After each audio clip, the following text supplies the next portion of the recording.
Vannerie dans l'Égypte ancienne. La vannerie la plus ancienne trouvée en Égypte date de la période néolithique, environ 5900-4000 avant Jésus-Christ.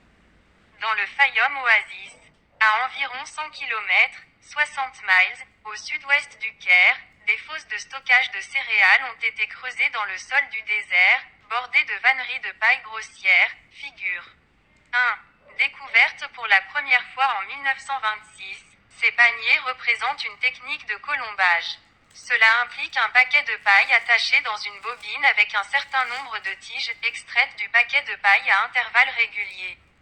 Ce type particulier d'enroulement a cessé d'être utilisé et a été remplacé par une variante de la technique d'enroulement, qui existait simultanément.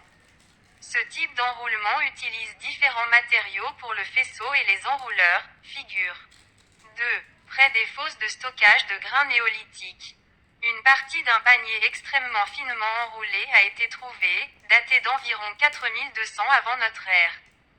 Faite de matériaux séparés pour le faisceau et l'enrouleur et décorée d'enrouleurs plus sombres. Le long de la jambe, figure 3. Ces deux exemples du néolithique égyptien démontrent que la technologie de la vannerie était bien avancée à cette époque et a dû connaître une longue période de développement pour laquelle nous n'avons aucune autre preuve. Les techniques les plus anciennes et les plus fréquemment utilisées, l'Égypte utilisait l'enroulement, le retordage et le tissage de nattes.